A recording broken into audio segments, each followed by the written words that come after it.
ভোটের ফলাফল নিয়ে পর্দার অন্তরালে সমঝোতা চলছে, এমনকি জামাতও সেই সমঝোতার পথে হাঁটছে বলে সন্দেহ হচ্ছে।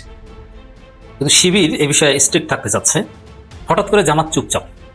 আমিরের জামাতের সংবাদ সম্মেলনে ব্যতিক্রমী রহস্য সুস্পষ্টভাবে, বিয়ন্ড রিজনেবল ডাউট, ঢাকার বিভিন্ন আসনগুলোতে সূক্ষ্ম কারচুপি চলছে। এমনকি বিএনপি চেয়ারপারসনকে কারচুপি করে, ইঞ্জিনিয়ারিং করে, রেজাল্ট ইঞ্জিনিয়ারিং করে, not vote engineering, result engineering করে তাকে জেতানোর মহাষড়যন্ত্র চলছে। তারা ত্রয়োদশ জাতীয় সংসদ নির্বাচন 2026 এই নির্বাচনে যে অভূতপূর্ব ফলাফল করেছে, সেই ফলাফলের জন্য তারা 5 বছরের জন্য নতুন সরকার গঠন করতে যাচ্ছে। আমরা জাতীয়তাবাদী দলকে অভিনন্দন জানাচ্ছি জনাব তারেক রহমানকে। গণতন্ত্রের সৌন্দর্য হচ্ছে একটি শক্তিশালী বিরোধী দল থাকা এবং একজন রাষ্ট্র ক্ষমতায় অধিষ্ঠিত থাকবে। এই আগামী 12 তারিখের নির্বাচনের পরই হবে আওয়ামী লীগের বাংলাদেশের রাজনীতিতে নতুন ভাবে প্রস্ফুটিত হওয়ার সুযোগের সূচনা। যেই ক্ষমতা আসুক এটা আমাদের কিচ্ছু যায় আসে না। আমরা বাংলাদেশের মানুষের রাজনীতি করি, আমরা বাংলার মানুষের অধিকার, স্বাধীনতার রাজনীতি করি। রয়টার্সে তারেক রহমান বলেছেন যে শেখ হাসিনার সন্তানরা বাংলাদেশে এসে রাজনীতি করতে পারবে যদি জনগণ চায়। আচ্ছা, আমি আপনার অনুষ্ঠানে একটা কথা পরিষ্কার করে বলতে চাই। প্রথম কথা, যদি 5ই আগস্টের ওই আন্দোলন বা গণ অভ্যুত্থান না হতো, আওয়ামী লীগ বলতে যে দলটা বোঝানো হয়, আওয়ামী লীগ, যে আওয়ামী লীগকে সুন্দরবনের ম্যানগ্রোভ ফরেস্টের গর্দমাক্ত মাটিতে আপনি খুঁজে পাবেন, যে আওয়ামী লীগকে আপনি আবার বড় পুকুরিয়ার কয়লার খনিতে খুঁজে পাবেন, যে আওয়ামী লীগকে আপনি কৈলাস টিলায় খুঁজে পাবেন, যে আওয়ামী লীগকে আপনি গ্রেও কার্বনে খুঁজে পাবেন, যে আওয়ামী লীগকে আপনি বঙ্গোপসাগরের প্রতিটা বিন্দু বিন্দু নোনা পানিতে খুঁজে পাবেন, সেই আওয়ামী লীগ হারিয়ে যেত যদি আন্দোলন সংগ্রাম না হতো। মিডিয়া কত বড় অঘটন ঘটিয়ে দিয়েছে দেখুন। আমি কথা বলছি তখন বাংলাদেশে 1:30 বাজে, রাত 1:30, অথচ রাত 10টার মধ্যে তারেক রহমানকে জিতিয়ে দিয়েছে সমস্ত মিডিয়া। অথচ 1:30টার মধ্যে ফলাফল গণনা শেষ হয়নি ঢাকা 17 আসনের। তো দর্শক, 2008 সালের নির্বাচনে এরকম নাটকীয়তা আমরা দেখেছি। তো এইভাবে এই হচ্ছে দেখেন, একটা সিম্পল বিষয়, একটু কমন সেন্স খাটান। বাংলাদেশে তো শত শত আসনের একদম পরিপূর্ণ ফলাফল এসেছে, যেসব জায়গায় ফলাফল আসেনি, সাপোজ ঢাকা 17, ঢাকা 8, যেসব জায়গায় কারচুপি করা হচ্ছে ওইসব জায়গার ফলাফল আসেনি। ওইসব জায়গায়ও যে পরিমাণ জনশক্তি প্রত্যেকটা ভোট কেন্দ্রে, আমির হামজার আসন থেকে শুরু করে যেসব জায়গার ফলাফল এসেছে ওইসব জায়গায় একই পরিমাণ জনশক্তি, পার্থক্য নেই তো, সেম। তাহলে সেগুলোর ফলাফল সন্ধ্যার মধ্যে এসে গেছে 7টা-8টার মধ্যে, আর কোনো ফলাফল রাত 1:30টার মধ্যেও আসে নাই। ফজরের পর সকাল 8টা-9টা আসবে কিনা সন্দেহ আছে, এবং খুব দ্রুত আসছিল, হঠাৎ করে বন্ধ হয়ে গেছে। আর ঢাকা 17-তে তারেক রহমান আসনে দেখেন একটা সুনির্দিষ্ট তথ্য এসেছে, একদম এজেন্ট স্বাক্ষর করেছে, স্বাক্ষর করার অবস্থায় ভোট ছিল 1006, স্বাক্ষর করার পর সেখানে কেটে বানিয়ে দিয়েছিল 1506 তারেক রহমান আসনে। এভাবে আরো অনেকগুলো কাটাছেড়া স্বাক্ষর করার পর, মানে এজেন্ট স্বাক্ষর করেছে তারপরে কাটাছেড়া। তো এইভাবে ইলেকশন ইঞ্জিনিয়ারিং হচ্ছে। মানে এখানে ফলাফল, বিশেষ করে ঢাকার আসনগুলোতে সুস্পষ্ট ইঞ্জিনিয়ারিং হচ্ছে, এতে কোনো সন্দেহ নেই। কিন্তু প্রশ্ন হচ্ছে যে জামাত চুপচাপ কেন? তাদের বিজয়, আমি স্পষ্টভাবে দায়িত্ব নিয়ে বলছি, এই নির্বাচনে জামাত জিতেছে, জামাতের ভূমিধস বিজয় হয়েছে। মানুষ দাঁড়িপাল্লার পক্ষে বিপ্লব, ব্যালট বিপ্লব ঘটিয়েছে। সবচেয়ে কড়া বিএনপি করা লোকটাও জামাতে ভোট দিয়েছে, আমি দেখেছি। বিএনপি পরিবারের লোকজন জামাতে ভোট দিয়েছে। এখন দেখতে পাচ্ছি যে বিএনপি জিতছে না, জিতে নাই, জিতানো হচ্ছে, গভীর রাতে জেতানো হচ্ছে। কিন্তু আমার সন্দেহটা জামাতের দিকে। হঠাৎ করে জামাত তার পেজে আপডেট দিচ্ছিল, এই যে সমান 74-75, আবার 75-75 এরকম আপডেট দিচ্ছিল বিএনপি জামাত সমস্যা। হঠাৎ আপডেট দেওয়া বন্ধ হয়ে গেছে। এবং আমিরে জামাত সংবাদ সম্মেলনে যা বলেছেন তাতে গণভোট বিজয়ী হয়েছে, শুকরিয়া জানিয়েছেন। আর বাকিগুলো নিয়ে পরে বলবেন, একটু নরম সুর এবং কেমন একটু হাসি দেন। এর মানে কি আসলে কি সেই মেটিকুলাস ডিজাইন, ভাগ বাটোয়ারা? এই ভাগ বাটোয়ারায় অনেককে বিসর্জন দেওয়া হয়েছে। তো জামাত কি ভয় পেয়েছে নাকি যে এত বড় বিজয় ধারণ করতে তারা পারবে না, এই জন্য বিএনপি কে নিয়ে ভাগটাক করে চালাক? না, ইউনুস বাধ্য করেছে? মানে এমন মনে হচ্ছে আমির জামাতের এপিয়ারেন্স দেখে কি যেন একটা লুকাতে চাচ্ছেন, কিছু একটা বলছেন না, অ্যাভয়েড করছেন। এমনকি বিপ্লবী নাহিদ ইসলামও চুপচাপ, কি যেন একটা অ্যাভয়েড করছেন। মামুনুল হক চুপচাপ, মামুনুল হককে নিয়ে আরেক নাটকীয়তা। হঠাৎ করে খবর দেখি মামুনুল হক জিতে গেছে, আবার একটু পরে খবর দেখি যে না, ববি হাজরা জিতে গেছে। মেইন স্ট্রিম মিডিয়ার খবর কতটা নোংরা হতে পারে। আবার ডাক্তার শফিকুর রহমান জিতে গেছেন, সমস্ত মিডিয়ার খবর। একটু পরে আবার বিএনপি প্রার্থী দাবি করেন, তিনি জিতে গেছেন, আলহামদুলিল্লাহ। মানে এটা কি? এটা কোনো ফলাফল প্রকাশের ধরন? আরে এত রাত কেন লাগবে? অন্য জায়গায় লাগে না, এখানে কেন লাগবে?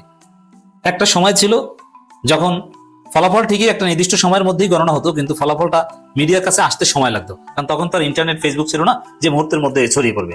এটা বিভিন্নভাবে টেলিগ্রাম করতে হতো। 2001 সালে, এমনকি 2008 সালেও অতটা শক্তিশালী মিডিয়া ছিল না, লাইভ করার সিস্টেম কঠিন ছিল 8 সালে। কিন্তু এখন মুহূর্তের মধ্যে যে কোনো জায়গাটা আসতে পারে। দর্শক, এই জায়গায়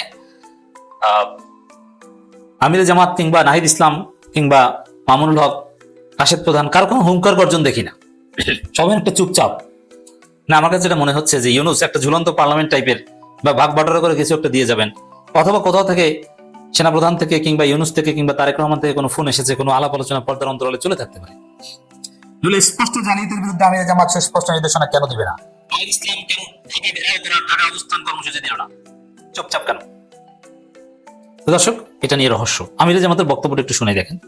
বেশ কিছু আসনে ফল প্রকাশ এখনো ঝুলিয়ে রাখা হয়েছে, অভিযোগ করে জামাত ইসলামী, কিন্তু কোনো কঠোর কথা নেই। আমরা নিশ্চিত আমাদের কাছে সাইন করা যে শীট আছে সেখানে দেখছি আমরা এগিয়ে আছি, কিন্তু এটা নিয়ে স্থানীয়ভাবে টালবাহানা করা হচ্ছে। বলা হচ্ছে পোস্টাল ব্যালট মিলিয়ে দেখতে হবে, একটু এই আছে ওই আছে, কিছু কথা বলেছেন, কিন্তু তারপর একটু কেমন যেন হাসি দেন আমির জামাত, মানে ফিনিশিং দিচ্ছেন না। যে কথা বলেছেন এর উপর তো একটা ফিনিশিং আসা দরকার। নাসিরউদ্দিন পাটোয়ারির সাথে যা হচ্ছে, নাহিদ ইসলামের সুস্পষ্ট ঘোষণা দরকার না। এর মানে পিছনের চাপ আছে। প্রতিটা আসনে পর্যন্ত বিজয়ী হয়েছেন। সাংবাদিকদের এমন প্রশ্ন জবাবে জামাত আমির বলেন, এটার সঠিক উত্তর আমাদের কাছে নেই, কারণ বেশ কিছু আসন ঝুলিয়ে রাখা হয়েছে। এটা হঠাৎ, মানে এই আমির জামাত এই বক্তব্যের আগ পর্যন্ত আপডেট দিচ্ছিল, সেকেন্ডে আপডেট করা হচ্ছিল, কিন্তু হঠাৎ করে আপডেট বন্ধ। এর মানে কি? ফলাফল সব এক জায়গা থেকে আসবে? জামাতের ফলাফল ঘোষণা করে লাভ নাই, বিএনপিতেও লাভ নাই, ফলাফল ওহির থেকে আসবে নাকি? এটা এই ধরনের আপোষ চলছে কিনা? জামাত আমির বলেন, আমরা আশা করছি সরকার খুব শীঘ্রই অফিসিয়ালি রেজাল্ট পাবলিশ করলে আমরা চূড়ান্তভাবে দৃষ্টিভঙ্গি জাতিকে জানিয়ে দেব। তো তখন তার কিছু করার থাকবে না, কারণ অফিসিয়াল রেজাল্ট পাবলিশ করার আগে আপনি রিচেক করান, আপনি আবার গণনা করতে বাধ্য করান। নির্বাচন রাজনীতিতে তো সহজ নয়। তো জামাত যদি এই ফলাফলকে বের করে আনতে না পারে, তাহলে ভোটারদের কাছে তাদের জবাবদিহি করতে হবে। জনগণ ভোট দিয়েছে তাদেরকে, কিন্তু সেই ফলাফল তারা কেন বের করে আনতে পারলো না? এই অযোগ্যতা নিয়ে আমরা প্রশ্ন তুলব। জামাত আমির বলেন, আমরা আশা করছি সরকার খুব শীঘ্রই অফিসিয়ালি রেজাল্ট। আমাদের দৃষ্টিভঙ্গি কি হবে? ইতিবাচক দ্বারা রাজনীতি, কল্যাণকর রাজনীতি, দলের জন্য রাজনীতি নয়। মানে এতক্ষণ বললেন যে ফলাফল ঘোষণা করা হচ্ছে না, নাটক চলছে, তারপরে বলছেন ইতিবাচক, কল্যাণকর, আমরা চুপ থাকবো, এটা মেনে নিব, অমুক তমুক, মানে তেমন কিছু করবেন না বোঝা যায়। 13 তারিখ পর্যন্ত দেখি ঝুলে থাকবে কেন? মানে একটা গাছারা ভাব, কিন্তু হাবুর জিতেছে, মানে বোঝা যায়। আমার কাছে যেটা মনে হয় যে আমির জামাতকে ডক্টর ইউনূস ফোন দিয়েছেন যে স্যার চুপচাপ থাকেন বা ভাই আমরা দেখতেছি, চুপচাপ থাকেন, কিছু বলেন না, গোলাফানি ফেসবুক সুলাইমান রাজা বলুক, আমি দেখতেছি, আপনি ঠান্ডা থাকে। নাহিদকেও সেম কথা বলেছে, এমনকি তারেক জিয়াকেও হয়তো সেম কথা বলেছে যে আমি একটা ভাগ বটরা সুন্দর মতো করে দিব, সবাই মিলেমিশে খাবেন। আমার মনে হচ্ছে এরকম একটা মেটিকুলাস ডিজাইন ফলাফলের দিকে জাতি যাচ্ছে। এটা সুস্পষ্টভাবে জাতির সাথে প্রতারণা হবে। এটা জামাতের আমির করুক আর ইউনূস করুক আর যাই করুক। তারা ত্রয়োদশ জাতীয় সংসদ নির্বাচন 2026 এই নির্বাচনে যে অভূতপূর্ব ফলাফল করেছে, সেই ফলাফলের জন্য তারা 5 বছরের জন্য নতুন সরকার গঠন করতে যাচ্ছে। আমরা জাতীয়তাবাদী দলকে অভিনন্দন জানাচ্ছি জনাব তারেক রহমানকে। গণতন্ত্রের সৌন্দর্য হচ্ছে একটি শক্তিশালী বিরোধী দল থাকা এবং একজন রাষ্ট্র ক্ষমতায় অধিষ্ঠিত থাকবে। বিজয়ী দল তারা রাষ্ট্র পরিচালনা করবে এবং বিরোধী দল তাদের গঠনমূলক সমালোচনা করে তারা যে ভুলগুলো করে সেই ভুলগুলো ধরিয়ে দেবে জনগণের সামনে, সেগুলো উপস্থাপন করবে এবং পরবর্তী নির্বাচনে জনগণ যদি শাসক দলের ওই ভুলগুলোর কারণে নাখোশ হয়ে আবার বিরোধী দলকে ক্ষমতায় নিয়ে আসে, তাহলে আবার তারা শাসক দল হবে এবং শাসক দল বিরোধী দল হবে। এটি হয়ে আসছিল দীর্ঘদিন ধরে। মাঝখানে যদিও লম্বা একটা সময় শেখ হাসিনা এই পরিবেশটা ধ্বংস করে দিয়ে গিয়েছিল, যার কারণে বাংলাদেশের মানুষকে প্রচন্ড সাফারার হতে হয়েছে। বাংলাদেশের মানুষ 17 বছর একটা ফ্যাসিস্টের জাতাকলে পিষ্ট হয়ে তাদের জীবন নাবিশ্বাস উঠে গিয়েছিল। আমরা আশা করব জনাব তারেক রহমানের হাত ধরে যে নতুন সরকার গঠন করতে যাচ্ছে বিএনপি, তারা যেন এই বিষয়টি মাথায় রাখে। অপরদিকে জামাত ইসলামের প্রতি আমাদের অনুরোধ থাকবে, আপনারা কি কারণে হেরেছেন সেটি পরিষ্কার, আপনাদের দুর্বলতা কোথায় সেটিও আপনারা জানেন।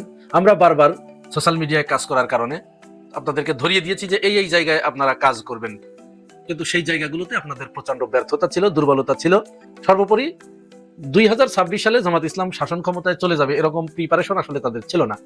এটা আমি আমার বেশ কয়েকটা ভিডিওতেও বলেছি। তাদের এই প্রস্তুতি ছিল না। এমনকি আজ থেকে প্রায় 4-5 মাস আগেও জামাত ইসলাম ভাবতো যে তারা বিরোধী দলেই যাবে। তো হঠাৎ করে 4-5 মাসের প্রস্তুতিতে তো আসলে শাসক দলে যাওয়া যায় না। তারপরেও তারা এগিয়েছে, যথেষ্ট আসন সংখ্যা পেয়েছে। সর্বশেষ হিসাব অনুযায়ী বিএনপি 210, জামাত ইসলাম 71, এনসিপি 6, এরকম সব মিলে হয়তো 210 ফিক্সড। এটা তারা বিপুল সংখ্যাগরিষ্ঠতা নিয়ে বিএনপি সরকার গঠন করতে যাচ্ছে। এখানে 11 দলীয় জোটের পক্ষ থেকে নির্বাচনে ব্যাপক কারচুপির অভিযোগ আনা হয়েছে। বেশ কিছু অভিযোগের সপক্ষে তারা ডকুমেন্টস উপস্থাপন করেছে এবং নির্বাচন কমিশনেও তারা এখন যাওয়ার ঘোষণা দিয়েছে। নির্বাচন কমিশন যদি তাদের এই সমস্ত ডকুমেন্টস গুলো দেখার পরে কোনো সিদ্ধান্ত না দিতে পারে, সন্তোষজনক জবাব না দিতে পারে, তাহলে জামাত ইসলামের পক্ষ থেকে আন্দোলনের ঘোষণা দেওয়া হয়েছে, তারা আন্দোলনে নামবে। হ্যাঁ, বিরোধী দল হিসেবে আন্দোলনে তো আপনি যাবেনই, অবশ্যই আন্দোলন আপনাকে করতেই হবে। অনিয়ম এগুলোর বিরুদ্ধে তো আন্দোলন করতেই হবে। তবে আমার কাছে মনে হয় ফলাফল মেনে নেবার মানসিকতা থাকতে হবে প্রত্যেকেরই। এরা সবচেয়ে এখানে ভালো নজির উপস্থাপন করেছেন শিশির মনির। সর্বপ্রথম তিনি কিন্তু ঘোষণা দিয়েছেন ফেসবুক পোস্টে, এবং তার যিনি বিজয় প্রার্থী, ধানের শীষের প্রার্থীকে তিনি অভিনন্দন জানিয়েছে। এই যে কালচার, এই কালচারটা থাকা ভালো। আর জামাত ইসলাম এখন নির্বাচন কমিশনে যেতে চাচ্ছে, তারা তাদের পক্ষের ডকুমেন্টস গুলো অবশ্যই নির্বাচন কমিশনে জমা দেবে, সেগুলো উপস্থাপন করবে। তবে ফলাফল মেনে নেওয়াটাই বুদ্ধিমানের কাজ হবে, এবং বিএনপিকে সহযোগিতা করে আগামী পরবর্তী নির্বাচন পর্যন্ত নিজেদেরকে প্রস্তুত করার জন্য আহ্বান থাকবে জামাত ইসলামের প্রতি। আন্দোলন করলে তো অনেক কিছুতেই করা যায়, ভবিষ্যতে আরো অনেক ইস্যু আসবে, সেগুলোতে জামাত ইসলাম আন্দোলন করবে। এবং এই যে বিভিন্ন অনিয়ম, কারচুপি, এই অভিযোগগুলো নির্বাচন কমিশনে দিয়ে রাখতে হবে এবং এটি মানুষের ভিতরে জারি রাখতে হবে, যেন মানুষ এটি নিয়ে কথা বলতে পারে। তবে বিএনপিকে সহযোগিতা করতে হবে, ফলাফল মেনে নিতে হবে। এটি হচ্ছে আমার কাছে মনে হয় বুদ্ধিমানের কাজ হবে। এবং জামাতের আমির তিনি কিন্তু বলেছেন যে আমরা বিরোধী দলে গেলেও আমরা এই করবো, অর্থাৎ বিরোধী দলে যাওয়ার কিন্তু প্রস্তুতি জামাত ইসলামের আছে, ছিল এবং আছে। অপরদিকে জাতীয়তাবাদী দল বিএনপির কিন্তু বিরোধী দলে যাওয়ার কোনো প্রিপারেশন ছিল না। তারা রাষ্ট্র ক্ষমতায় যাবে, এটি তাদের সেই প্রস্তুতি ছিল, এবং সেইভাবেই মিডিয়া আমরা দেখেছি, মিডিয়া তাদেরকে সহযোগিতা করেছে। কিছু অনিয়ম উঠে এসেছে, যে জামাত ইসলামের পেজে একরকম দেখানো হচ্ছে, তারপরে সোশ্যাল মিডিয়ায় একরকম দেখানো হচ্ছে, মেইন স্ট্রিমের মিডিয়াগুলোতে তার বিপরীত চিত্র দেখা যাচ্ছিল। তো তখন থেকেই আমরা বুঝতে পারছিলাম যে কোনো একটা কিছু ঘটতে যাচ্ছে। সুতরাং অভিযোগগুলো দায়ের করে এর সত্যতা যদি আপনারা প্রমাণ করতে পারেন, কোন কোন কেন্দ্রে অনিয়ম হয়েছে, কোথায় কোথায় কারচুপি হয়েছে, কোথায় কোথায় ইলেকশন ম্যানিপুলেট করা হয়েছে, কোথায় কোথায় ইলেকশন ইঞ্জিনিয়ারিং করা হয়েছে, ফল আটকে গেছে কোথায় কোথায়, এগুলো আপনারা মানুষের সামনে নিয়ে আসেন, জনগণের সামনে নিয়ে আসেন, নিয়ে সেগুলো নিয়ে কথা বলতে থাকুন। আর তারেক রহমানের নেতৃত্বে জাতীয়তাবাদী দল সরকার গঠন করুক। তারেক রহমানের কাছে আমাদের যে আশাটা থাকবে, যে চাওয়াটা থাকবে, এটি আমরা কিন্তু জুলাই গণ অভ্যুত্থানের মধ্য দিয়ে আমরা এই জায়গায় এসেছি। শেখ হাসিনাকে বিরোধিতা করার মূল জায়গাটা ছিল কিন্তু সে স্বৈরাচার হয়ে উঠেছিল, ফ্যাসিস্ট হয়ে উঠেছিল। সে দুর্নীতি রোধ করতে পারে নাই, অর্থ পাচার রোধ করতে পারে নাই, তারপরে নাগরিক সমাজের উপরে, বিরোধী মতের উপরে দমন পীড়ন, এটা সে পুরো মাত্রায় চালিয়েছে। আমরা নতুন সরকারের কাছে আমাদের আহ্বান থাকবে, আপনারা এই বিষয়গুলো মাথায় রাখবেন। বিশেষ করে তারেক রহমান তিনি তো বারবার বলেছেন যে তিনি দুর্নীতি কমিয়ে আনার চেষ্টা করবেন, চাঁদাবাজিটা কমিয়ে আনার চেষ্টা করবেন। আমরা আপনার কাছে বেশি কিছু চাই না, মাত্র 3টা জিনিস চাই। আপনি জুলাই সনদটা বাস্তবায়ন করবেন। এখানে হ্যাঁ ভোটে জয়যুক্ত হয়েছে, আমরা শুনেছি বেসরকারি ভাবেই হ্যাঁ জয়যুক্ত হয়েছে। তো এই জুলাই সনদটা বাস্তবায়ন করবেন দয়া করে। আর চাঁদাবাজিটা আল্লাহর ওয়াস্তে যদি পারেন, এইখানে সবচেয়ে বেশি নজর দিবেন। এইটা কিন্তু মানুষকে সবচেয়ে বেশি ক্ষুব্ধ করেছে। চাঁদাবাজিটা 0 পর্যায়ে নামিয়ে আনবেন। আর এই যে অফিস আদালতে ঘুষ ছাড়া যে ফাইল নড়ে না, একটা ফাইলও নড়ে না, এইখানে আপনাকে একটু নজর দিতে হবে। এখানে যদি আপনি নজর দেন, তাহলে আপনার সরকার ভালো করবে এবং ভালোভাবে চলবে। না হলে শেখ হাসিনাকে যারা ফাংশন করতে দেয় নাই, শেখ হাসিনাকে যারা অজনপ্রিয় করে তুলেছিল, তারাই কিন্তু এখনো রয়ে গেছে। দুর্নীতির মাত্রাটা কমিয়ে আনবেন, যেন বিশ্ব দরবারে বাংলাদেশ আর দুর্নীতিতে চ্যাম্পিয়ন না হতে হয়। আর এদেশের মানুষের ভিতরে যে জিনিসটি সবচেয়ে বেশি মনোকষ্টের কারণ হয়েছে, ভারত এই দেশের উপরে ক্রমাগতভাবে নগ্ন হস্তক্ষেপ করেছে। তারা শেখ হাসিনাকে এখানে এমন ভাবে সেট করেছিল যে বিএনপিকে সবচাইতে, মানে দেশনেত্রী বেগম খালেদা জিয়াকে তারা এখান থেকে মাইনাস করতে চেয়েছিল। এবং তার পরিণতিতে আপনি দেখেছেন, আপনারা সবাই দেখেছেন, দেশনেত্রী বেগম খালেদা জিয়াকে কিভাবে জেলখানার প্রকোষ্ঠে তাকে রেখে তাকে ক্রমান্বয়ে মৃত্যুর দিকে ঠেলে দেওয়া হয়েছে। এবং আমাদের সবচেয়ে ভালো লাগতো যদি আজকে এই প্রধানমন্ত্রীর আসনে দেশনেত্রী বেগম খালেদা জিয়া বসে থাকতে পারতেন, বসে যেতে পারতেন, তাহলে এটি আমরা সবচেয়ে বেশি খুশি হতাম।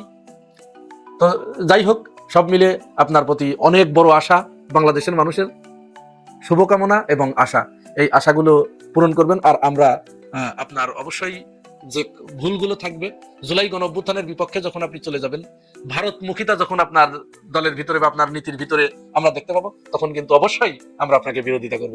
এই বিরোধিতা কেউ আমাদেরকে বন্ধ করতে পারবে না, এখান থেকে কেউ আমাদেরকে ফিরাতে পারবে না। আমরা শেখ হাসিনার শাসনামলেও কিন্তু আমাদেরকে বাড়িতে ঘুমাতে দেয় নাই, ধরে নিয়ে গিয়েছে, তারপরেও তার বিরোধিতা কিন্তু অব্যাহত রেখেছিলাম। জামাত ইসলামকেও অভিনন্দন জানাচ্ছি শক্তিশালী বিরোধী দলের ভূমিকা পালন করার জন্য, এবং এই যে একটা গণজোয়ার সৃষ্টি হয়েছে জামাতের পক্ষে, এই গণজোয়ারটা ধরে রাখার জন্য পরবর্তী নির্বাচনে আপনার কোথায় কোথায় গ্যাপ আছে, আপনার মিডিয়ায় সমস্যা আছে, মিডিয়ার কেউ আপনাকে মেনে নেয় নেই, যার কারণে মিডিয়া থেকে বিন্দুমাত্র কোনো সহযোগিতা তো দূরের কথা, বিমাতা সুলভ আচরণ পেয়েছেন। সুশীল সমাজ আপনাকে মেনে নেয় নেই, সুশীল সমাজের ভিতরে আপনার লোক তৈরি করতে হবে।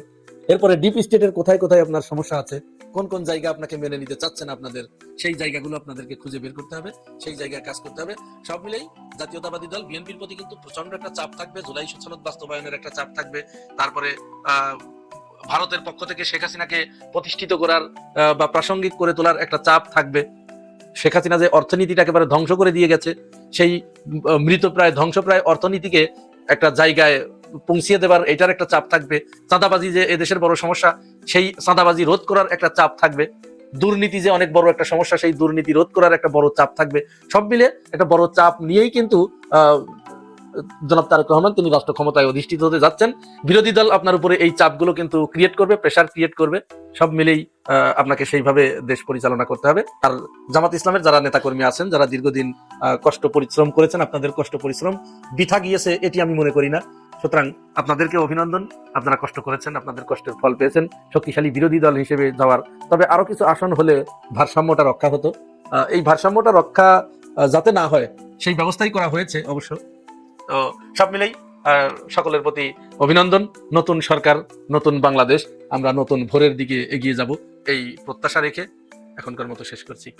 এই আগামী 12 তারিখের নির্বাচনের পরই হবে আওয়ামী লীগের বাংলাদেশের রাজনীতিতে নতুন ভাবে প্রস্ফুটিত হওয়ার সুযোগের সূচনা। যেই ক্ষমতা আসুক এটা আমাদের কিচ্ছু যায় আসে না। আমরা বাংলাদেশের মানুষের রাজনীতি করি, আমরা বাংলার মানুষের অধিকার, স্বাধিকার, স্বাধীনতার রাজনীতি করি। রয়টার্সে তারেক রহমান বলেছেন যে শেখ হাসিনার সন্তানরা বাংলাদেশে এসে রাজনীতি করতে পারবে যদি জনগণ চায়। আচ্ছা, আমি আপনার অনুষ্ঠান আজকে একটা কথা পরিষ্কার করে বলতে চাই। প্রথম কথা, যদি 5ই আগস্টের ওই আন্দোলন বা গণ অভ্যুত্থান না হতো, আওয়ামী লীগ বলতে যে দলটা বোঝানো হয়, আওয়ামী লীগ, যেই আওয়ামী লীগকে সুন্দরবনের ম্যানগ্রোভ ফরেস্টের গর্দমাক্ত মাটিতে আপনি খুঁজে পাবেন, যে আওয়ামী লীগকে আপনি আবার বড় পুকুরিয়ার কয়লার খনিতে খুঁজে পাবেন, যে আওয়ামী লীগকে আপনি কৈলাস টিলায় খুঁজে পাবেন, যে আওয়ামী লীগকে আপনি ক্লিওপাট্রায় খুঁজে পাবেন, যে আওয়ামী লীগকে আপনি বঙ্গোপসাগরের প্রতিটা বিন্দু বিন্দু নোনা পানিতে খুঁজে পাবেন, সেই আওয়ামী লীগ হারিয়ে যেত যদি আন্দোলন সংগ্রাম না হতো। এটা আবার কেমন কথা? জি, আওয়ামী লীগ বেঁচে গেছে, আমি আসবো, এটা আসবো না এখন। আওয়ামী লীগ বেঁচে গেছে, আওয়ামী লীগ বেঁচে গেছে, আমরা ক্ষতিগ্রস্ত হয়েছি। আমাকে দেশের বাইরে থাকতে হচ্ছে, অনেক মন্ত্রী এমপি কে পালিয়ে যেতে হয়েছে, অনেকে ক্ষমতা হারিয়েছে, অনেকে মারা গেছে, টাকা পয়সা ইনকাম বন্ধ হয়ে গেছে, অনেক কিছু হয়েছে, অনেকে মারা গেছেন, অনেকে আত্মহত্যা করেছেন, কিন্তু আওয়ামী লীগ বেঁচে গেছে। 1, 2 নাম্বার, এই আগামী 12 তারিখের নির্বাচনের পরই হবে আওয়ামী লীগের বাংলাদেশের রাজনীতিতে নতুন ভাবে প্রস্ফুটিত হওয়ার সুযোগের সূচনা। যেই ক্ষমতা আসুক এটা আমাদের কিচ্ছু যায় আসে না। আমরা বাংলাদেশের মানুষের রাজনীতি করি, আমরা বাংলার মানুষের অধিকার, স্বাধিকার, স্বাধীনতার রাজনীতি করি। 5ই আগস্টে যে মিথ্যা প্রতিশ্রুতি, যে আকাঙ্ক্ষা, আশা ভরসা দেখিয়ে যারা এসেছিলেন, এই ডক্টর মোহাম্মদ ইউনূস বা আসিফ নজরুলের কথা বললেন বা আরো যারা ছিল, তারা সম্পূর্ণভাবে ব্যর্থ হয়েছে। আজ ওই 5ই আগস্টের আন্দোলনের উপর ভর করে যে নির্বাচন, প্রহসনমূলক নির্বাচন সংগঠিত হতে যাচ্ছে, সেই নির্বাচনে আমি আর যাই হোক বিশ্বাস করি যে আওয়ামী লীগের প্রাসঙ্গিকতা এবং আওয়ামী লীগের প্রয়োজনীয়তা আরো দৃঢ়ভাবে প্রতিষ্ঠিত হবে। এখন 11 তারিখ, আল্লাহর কাছে দোয়া করি আল্লাহ আপনি 11 থেকে 12 তারিখ আরো দ্রুততার সাথে, অর্থাৎ 60 সেকেন্ডে 1 মিনিট, 60 মিনিটে 1 ঘন্টা না, আপনি আরো দ্রুততার সাথে ওই 12 তারিখ পর্যন্ত আমাকে নিয়ে যান। ওই নির্বাচনের পরেই আওয়ামী লীগের নতুন করে প্রজ্বলিত হওয়ার যেই যাত্রা, অভিযাত্রা, তার সূচনা করবে ইনশাআল্লাহ। এটা মানে আপনি বলতে পারেন যে পরীক্ষাটা শুরু হবে আর কি, নতুন এক পরীক্ষা শুরু হবে। আমি তো বললাম আওয়ামী লীগের প্রচলিত হওয়ার যাত্রা সূচনা হবে আগামীকাল থেকে। কিন্তু অনেক অনেক মানুষই মনে করতেছে যে যদি আওয়ামী লীগ আবার ক্ষমতা আসে তাহলে তারা আবার ভয়ঙ্কর হয়ে যাবে, গত 15 বছরের মতো তারা আবার মানে মানবাধিকার লঙ্ঘনের বিভিন্ন কাজকর্ম করবে। যদিও সেটা সময় দেখা যাবে যখন কারটা তখন। কিন্তু তারেক রহমানের এই যে রয়টার্সকে বলা হয় যে শেখ হাসিনার সন্তানরা রাজনীতি করতে পারবে জনগণ চাইলে, মানে জনগণ যে চায় বা না চায় এটার আসলে বোঝার উপায়টা কি? মনে করেন তারেক রহমান বলছে যে যে সজীবদের জয় এবং সাইমজেদ পুতুল রাজনীতি করতে পারবে জনগণ চাইলে। এখন মনে করেন আমি বলতেছি আমি মিশন আমাকে জনগণ চাই, আমি কিভাবে প্রমাণটা আমি কিভাবে দেবো জনগণ আমাকে চায়? হ্যাঁ, জনগণ চায় তো আপনাকে। আপনার যদি দুইজন থাকে, একজন সমর্থক আরেকজন প্রস্তাব করে, এটাই জনগণ চাওয়া, অবশ্যই আপনি করতে পারবেন। সংবিধান বা বাংলাদেশের সৃজনে কোথায় বলা আছে যে আপনাকে এতজন জনগণ চাইলে আপনি রাজনীতি করতে পারবেন? অবশ্যই বঙ্গবন্ধু কন্যা জননেত্রী শেখ হাসিনার 2 সন্তানকে মানুষ চায় রাজনীতি, এখানে তো কোনো ডাউট নাই। আমাকে নৌকা মার্কায় 76,000 লোক ভোট দিয়েছিল 2024 সালে। 76,000 লোকের প্রত্যেকটা লোক এক এক করে চায় যে সজীবদের জয় অথবা সাইমা ওয়াজেদ পুতুল তারা বাংলাদেশে রাজনীতি করবে। এরকম আরো রাশেক নাই বাংলাদেশে? শত শত হাজার হাজার রাশেক আছে। জয় সাহেবের বিরুদ্ধে অভিযোগ আছে যে উনি বিভিন্ন সময় টাকা নিয়ে আমেরিকাতে চলতেন, বিলাসবহুল জীবনযাপন করতেন। যদিও সে অভিযোগ অন্য নেতাদের বিরুদ্ধে আছে। সাইমা ওয়াজেদ পুতুলের বিরুদ্ধে অভিযোগ আছে কি ফ্ল্যাট দুর্নীতি বাকি। এখন তারাও কি আসলে, আপনি কি মনে করেন যে পরিস্থিতি অনুকূলে হবে যদি বিএনপি ক্ষমতায় আসে যে তারা বাংলাদেশে এসে তারা রাজনীতি করতে পারবেন? এটা তো বিএনপি জামাতের বিষয় না। বিষয় হচ্ছে যে যদি ওনারা অন্যায় করে থাকে একটু প্রমাণ করেন। যদি ওনারা অন্যায় করে থাকেন আপনি প্রমাণ করেন। ওনারাও কি বলছেন যে আমরা অন্যায় করলে আপনারা আমাদের শাস্তি দিবেন না? ওনারা তো বলছেন যে সত্যিকার ভাবে যদি প্রমাণ কিছু করতে পারেন করেন। কিন্তু এখন আপনার কাছে কি মনে হয় যে যে জিনিসটা এত সহজ হবে? মনে করেন যে অনেকেই বলতেছে যে বিএনপি যদি ক্ষমতায় আসেও তাহলে জামাত ইসলামী একটা, মানে তারা অবশ্যই ইতিমধ্যে বলতেছে জামাত ইসলামী ইতিহাসের সবচেয়ে সেরা রেজাল্ট করবে। মনে করেন 100ই পাইল, হ্যাঁ 100 পাইল, তাহলে এই পার্লামেন্ট এবং পার্লামেন্টের বাইরে একটা শক্তিশালী অবস্থান, সেই শক্তিশালী অবস্থানের কারণে তারেক রহমান কি ইচ্ছা করলেই যে কোনো সিদ্ধান্ত তিনি ইচ্ছা করে নিতে পারবেন? বিশেষ করে ভারতের সঙ্গে সম্পর্ক উন্নয়ন এবং আওয়ামী লীগের পুনর্বাসনের ক্ষেত্রে তারেক রহমান ইচ্ছা করলেই পারবেন? তিনি মনে করেন প্রধানমন্ত্রী হলুক তার সম্ভব কিনা? আচ্ছা, আমার বক্তব্যে কতগুলো জিনিস আমি আবার পরিষ্কার করে আসছি। আমি কি বলেছি? আমি বলেছি আগামীকালকে নির্বাচনে নো ভোট,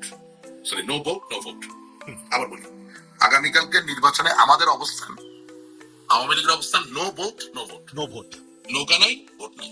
এটা হচ্ছে আমাদের অবস্থান। 1 2 নম্বর, আগামীকালকে নির্বাচন তো হবে, এটা তো মিথ্যা না, হবে তো। সেই নির্বাচনে আমি মনে করছি, আমার ব্যক্তিগতভাবে মনে হচ্ছে যে বাংলাদেশ জাতীয়তাবাদী দল বিএনপি সরকার গঠনের জন্য পর্যাপ্ত পরিমাণ সংসদীয় আসন নির্বাচিত হয়ে উপনীত হবে বাংলার মানুষের সামনে আগামীকালকে নির্বাচন। 3 নম্বর পজিশন আপনার অনুষ্ঠানে আমি কি বলছি যে আওয়ামী লীগকে আপনি নির্বাচনে বাদ দিয়ে যে নির্বাচন করছেন সেই নির্বাচন সত্যিকার গণতন্ত্র নয়। পূর্বে আমরা যে অন্যায় বা ভুল করেছি সেটার জন্য আপনি একই অন্যায় ভুলকে সঠিক মনে করতে পারেন না। 4 নাম্বার আমরা বলছি যে আমি বিশ্বাস করি যে বাংলাদেশের স্বাধীনতার যে বিরুদ্ধপরায়ণ শক্তি, সেই শক্তির অভূতপূর্ব বিজয়ের কোনো সুযোগ নেই। তবে হ্যাঁ, ওই যে 1947 বললেন, তো 1947 তার যতগুলো ভোট ছিল তার থেকে এখন সে বেশি ভোট পাবে। সেটার জন্য তো আমাদের ব্যর্থতা আছে। আমি তো সবসময় আপনার অনুষ্ঠানে বলি যে 17 বছর আমরা আসলে মৌলবাদকে সঠিকভাবে ব্যবস্থাপনায় বা হ্যান্ডেল করতে পারি নাই। মনোজগতে, লেখাপড়ায়, মানসিক হৃদয়গত উন্মেষকে মৌলবাদকে মোকাবেলা করার ক্ষেত্রে যতটা কাজে লাগানো যেত সেটা আমরা করি নাই, কারণ কাজটাকে আমরা সিরিয়াসলি নেই। হ্যাঁ, আচ্ছা। আর তারপরে কি বললাম আপনাকে আমি? 5 নাম্বার পয়েন্ট হচ্ছে যে আগামীকালকে নির্বাচনই হচ্ছে আওয়ামী লীগের বাংলাদেশের রাজনীতিতে সদর্পে ফিরে আসার ওই অভিযাত্রার প্রথম দিন শুরু হলো আগামীকালকে থেকে। আর ঠেকাতে পারবেন না। 6 নাম্বার, আওয়ামী লীগে ফিরে আসার সাথে তো জনাব তারেক জিয়া বা কোনো ব্যক্তির সিদ্ধান্তের ব্যাপার নেই। তারা নিজেরাও এটা স্বীকার করবেন বলেই বলছেন যে জনগণ চাইলে তো আমার এখানে কিছু বলার নাই। সো জনগণ যখন অবারিত প্রবাহ ধারার মতো আওয়ামী লীগকে চাবে এবং বঙ্গবন্ধুর নাতিদেরকে চাবেন, তারা বাংলাদেশে আসবেন। কিন্তু দুটো প্রশ্ন আছে আমার মনে। বলেন। 1 নম্বর হচ্ছে, আপনি বললেন যে আওয়ামী লীগের ফেরার সঙ্গে তারেক রহমানের কোনো সম্পর্ক নাই, কারণ আওয়ামী লীগ ফিরবে তাদের নিজস্ব শক্তিতে। ঠিক আছে, কিন্তু আমরা দেখেছি যে একটা কথা প্রচলিত আছে যে শেখ হাসিনা যখন বঙ্গবন্ধুর মৃত্যুর পরে তিনি ভারতে ছিলেন, সেখান থেকে তিনি কিন্তু তৎকালীন প্রেসিডেন্ট জিয়াউর রহমানের সবুজ সংকেত পেয়েই কিন্তু ফিরেছিলেন। হ্যাঁ, তো এখানে যদি বিএনপির কাছ থেকে সবুজ সংকেত না পায় তাহলে আওয়ামী লীগ ফিরবে কিভাবে? এইগুলো একটা। আর দ্বিতীয় হচ্ছে যে যেখানে শেখ হাসিনা সরাসরি বলতেছে নো ভোট এবং একজন আওয়ামী নেতা হিসাবে আপনিও বলতেছেন নো ভোট, আপনি আপনার ফেসবুক পোস্টও দিয়েছেন। যদি আগামীকালকে আমরা দেখি যে ভোটের হার 70%, 80%, 90% করতেছে, তাহলে আওয়ামী লীগের এটা কি মানে আওয়ামী লীগের জন্য একটা ইয়ে কিনা, মানে ব্যাকওয়ার্ড সিচুয়েশন কিনা, যে আওয়ামী লীগের প্রত্যাবর্তনের আর কোনো সম্ভাবনা নাই, জনগণ আওয়ামী লীগকে মানে ইয়ে করেছে, প্রত্যাখ্যান করেছে বলেই ধরে নেওয়া যায় কিনা? আচ্ছা, প্রথম কথা হচ্ছে যে আগামীকাল যদি 70-80% ভোট পড়তে দেখেন, তাহলে তো দুটো বক্তব্য আসতে পারে বাস্তবতার উপর নির্ভর করে। একটা হচ্ছে আপনারা সিল মেরেছেন, 70% দেখিয়েছেন। আর যদি সত্যি খুব নির্ঝঞ্ঝাট নির্বাচন হয়ে থাকে, যেখানে কোনো অনিয়ম বা কোনো ভোট চুরি বা সিল মারার কোনো অভিযোগ নাই, তাহলে সেক্ষেত্রে মনে করতে হবে যে আওয়ামী লীগের একটা বড় অংশ ভোট দিতে গিয়েছে, সেটার জন্য তো আওয়ামী লীগ দুর্বল হয়ে গেল না। স্থানীয়ভাবে কোনো বোঝাপড়ায় যদি কোনো আওয়ামী ব্যক্তি গিয়ে ভোট দিয়ে ফেলেন, সেটা আমার জন্য খুব বাঞ্ছনীয় বা পছন্দনীয় না হলেও সে তো রাজাকার হয়ে গেল না, বা সে তো দল থেকে খারিজ হয়ে গেল না, তাই না? এটা গেল এক। 2 নম্বর হলো, বাংলাদেশের মানুষকে হত্যা করলেন, বুদ্ধিজীবীদেরকে হত্যা করলেন, বাংলাদেশের মাদেরকে ধর্ষণ করলেন 1971 সালে, আর আপনি কোনোদিনও কোনো নির্বাচনে 10%-এর বেশি ভোট পাইলেন না। সেই দল যদি 54 বছর টিকে থাকতে পারে বাংলাদেশে, তাহলে আওয়ামী লীগের মতো একটা দল একটু কম ভোট পাইলো বা আপনি মনে করতেছেন বলে ফিরতে পারবেন, এটা কোন যুক্তি? জি, আপনার কথা পরিষ্কার, কিন্তু ফিরতে পারলেও মানে অনেকে বলতেছেন যে out of side out of mind, চোখের আলো মানে মনের আলো, যে আওয়ামী লীগ অনেকদিন ধরে অনুপস্থিত, প্লাস স্থানীয় আওয়ামী লীগের নেতা কর্মীদের একটা পুনর্বাসনের মধ্য দিয়ে যাচ্ছে। যেমন বিএনপি লোকেরা বলতেছে, আমি অনেক দেখেছি যে তুমি এতদিন আওয়ামী লীগ করতো, আওয়ামী লীগ কবে আসে না আসে, আসো আমাদের সঙ্গে বিএনপিতে জয়েন করো, বিএনপির ওয়ার্ক করো, আমাদের প্রার্থীর পক্ষে ভোট চাও, এরকম অনেককে আমি দেখেছি। কিন্তু তারা ইচ্ছাই হোক অনিচ্ছাই হোক বাধ্য হয়ে তারা কিন্তু একটা লোকাল রিহেবিলিটেশনের ভিতর দিয়ে কিন্তু গেছে। তো এই বিষয়টা কি মানে আওয়ামী লীগের আবার আগের সেই যুগ ফিরে আসে? আপনি তো একদম আমাদের মতোই কথা বলছেন। আপনাকে মনে হচ্ছে যে আপনি একজন আওয়ামী লীগের অন্ধকর্মী। না না না, আমি আমাদের মধ্যে বলছেন, কারণ বলছি কেন, এখানে মজা আছে, আমার হিউমার বুঝতে হবে। আমি তো শুনেন, I come to your program, আমার হিউমারটা বুঝতে। আপনি একেবারে আওয়ামী লীগের একজন নিবেদিত প্রাণ অন্ধকর্মীর মতো কথা বলছেন। কারণ আমরা তো 17 বছর ভেবেছিলাম যে বেগম খালেদা জিয়াকে জেলে রেখে দিলে out side out of mind হয়ে যাবে। আমরাও ভেবেছিলাম যে তারেক জিয়া সাহেব 17 বছর লন্ডনে আছে, মামলা মোকদ্দমা রায়টাই হয়েছে, out of side out of mind হয়ে যাবে। তো সবকিছু ভেবে কি বোঝা গেল শেষ পর্যন্ত? হয় না। এবং খালেদা জিয়া জানাজা দেখে কি বুঝলেন? Out of sight out of mind হয়েছে না আরো বেশি ইন দা মাইন্ড হয়েছে? কোনটা? What did you realise? Politics is a different kind of game. এই উত্তরটা অনেক জটিল উত্তর দিয়েছেন আপনি। ইয়েস, নট অনলি দ্যাট, প্রেম ভালোবাসায় কাউকে ভালোবাসেন, পত্র প্রেরণ করছেন, হঠাৎ করে তার চাচা মামারা মিলে এমন একটা পরিবেশ তৈরি করলো, পত্র দিতে পারছেন না। ভালোবাসা কি মরে যায় নাকি? ভালোবাসা আরো তীব্র হয়, আরো তীব্র হয়। হ্যাঁ। তো এখন আপনি চাপে পড়েছেন, আপনি বলছেন হ্যাঁ ঠিক আছে, আমি অন্য মেয়ে দেখবো, হয়তো বা বিয়ে করতে পারি, আচ্ছা দেখান, হ্যাঁ ওরকম যে আসেন ভাই আপনি এখন আমাদের এসে বিএনপির ভোট চান, যে আমাদের ভোট চান, হ্যাঁ ভাই চলেন, উপায় নেই। কিন্তু কবুল কি বলতেছেন নাকি শেষ পর্যন্ত? শেষ রাতে তো পালিয়ে গেলেন মেয়ের কাছে, পালিয়ে গিয়ে ওই মেয়েকে নিয়ে ইলোপ করে পালিয়ে তো বিয়ে করলেন, জীবন সংসার গড়ে তুললেন সুন্দরভাবে। তো একজন রাজনৈতিক নিবেদিত প্রাণ ব্যক্তি, যান বাঁচানো ফরজ, এমন পরিস্থিতিতে অনেক কিছুই